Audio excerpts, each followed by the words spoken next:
Good evening, visitors. Welcome to the Australian War Memorial's last post ceremony. My name is Troy Clayton, and joining us today from the Australian Army is Corporal Jeanette McNeely. We welcome the veterans who have served, those that are still serving, and the families that love and support them. We also acknowledge the members of the RSL Services Clubs Association, RSL Victoria, and RSL Queensland, who are watching this ceremony broadcast across Australia.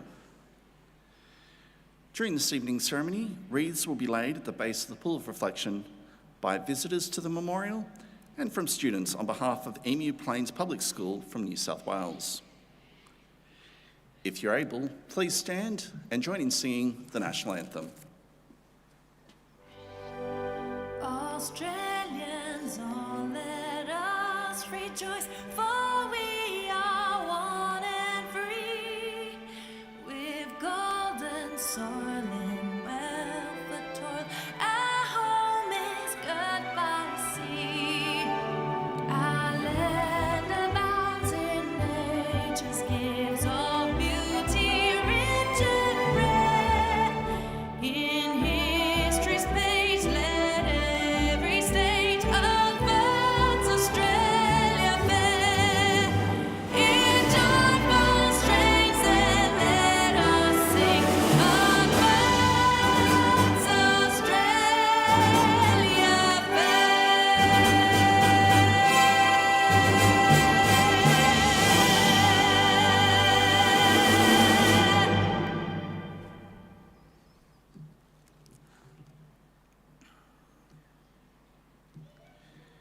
The Australian War Memorial was the vision of Charles Bean, Australia's First World War official historian. Bean landed with the Australian troops on Gallipoli and stayed with them at the front through to the end of the war. The idea of this national memorial and museum came to him at Pozières, France, in the depths of the bloody fighting of 1916. Bean's idea was that this would be a place where families and friends could mourn their loved ones buried in faraway places.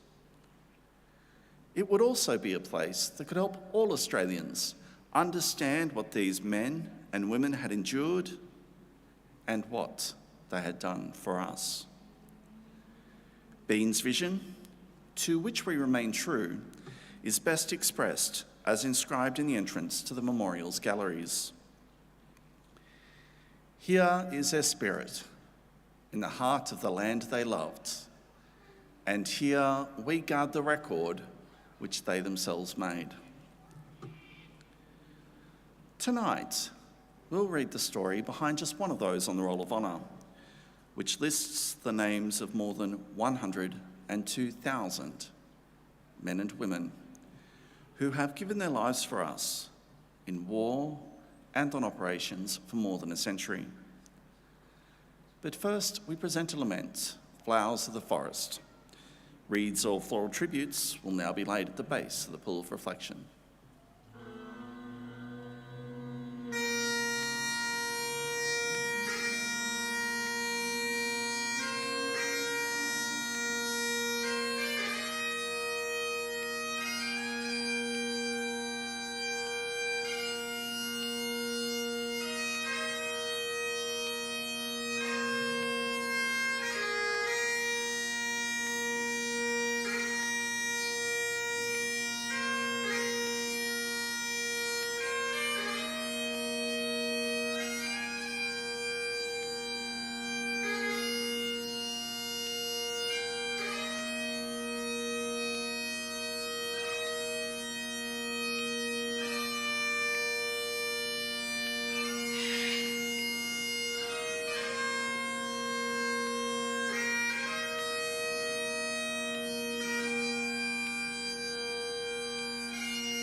Today we remember and pay tribute to Private Frank Patten Watherston. Frank Watherston was born on the 23rd of July 1883, the third son of James and Illabella Watherston of Port Lincoln, South Australia. His grandfather had been appointed overseer of the Aboriginal mission at Penindi near Port Lincoln, and Frank's father remained in the district as a prominent and respected property owner. Frank grew up on Boston Island off the coast of Port Lincoln with 4 brothers and 4 sisters, attending the local public school. In 1897, about a week after Frank's 13th birthday, his mother and father got into their dinghy from Boston Island to get to their cutter in the bay. Some reports said that Frank's youngest brother Cyril was with them, others was Frank. The dinghy was upset by a sudden squall, and while the boy managed to survive, his parents drowned. Many of their children were watching from the beach.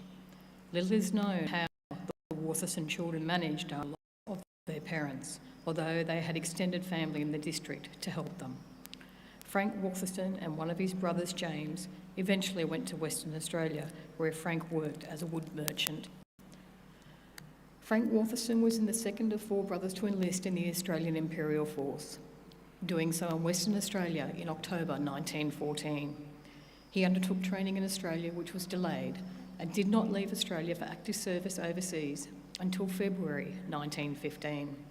He was first sent to Egypt, where preparations for the landing on Gallipoli were well underway, and completing his training as the bulk of the landing force to commence the operation. Private Frank Watherston arrived on the Gallipoli Peninsula on the 7th of May 1915. The frenzied activity of the days following the landing was dying down, and the shaky perimeter on the heights above the beach was more safely defended. The 11th Battalion took part in maintaining this defensive line as further plans for the campaign were debated. Although active operations had died down, Gallipoli was still a dangerous place to be, with the constant threat of sniper and shell fire ever present. On the 25th of June 1915, less than 2 months after he arrived, Private Frank Watherston was hit, probably by shrapnel fire, leaving wounds to his arms and legs. Frank was evacuated to hospital in Lemos for treatment, with the expectation he would be able to return to the firing line. However, he contracted tetanus from his wounds, which could not be treated. Frank Watherston died at the 1st Australian Stationary Hospital on the Isle of Lemnos on the 4th of July 1915. Today, his remains lie in the East Madras Military Cemetery in a grave with no epitaph. He was 31 years old. One of the 4 brothers to enlist in the AIF, Frank was also one of the 4 brothers to die whilst serving his country. All 3 of his brothers were killed in action in 1916. Their names are listed on the Roll of Honour on my right, amongst more than 62,000 Australians who died while serving in the First World War. Frank Watherston's photograph is displayed today beside the pool of reflection. This is but one of many stories of service and sacrifice told here at the Australian War Memorial. We now remember Private Frank Patten Watherston, who gave his life for us, for our freedoms, and in the hope of a better world.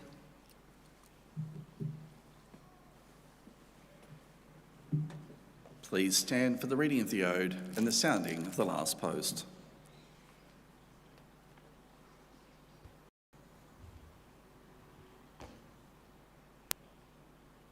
They shall grow not old, as we that are left grow old.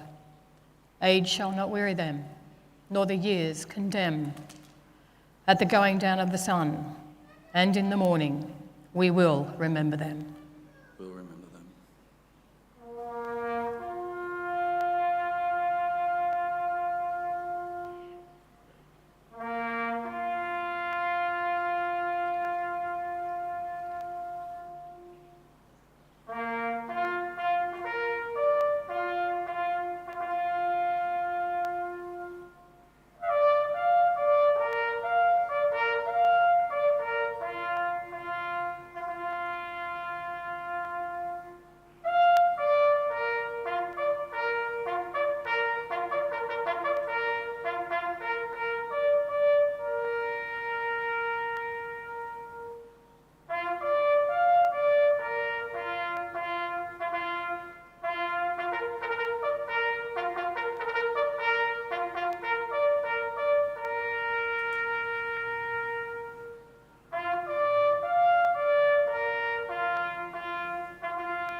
lest we forget. Lest we forget.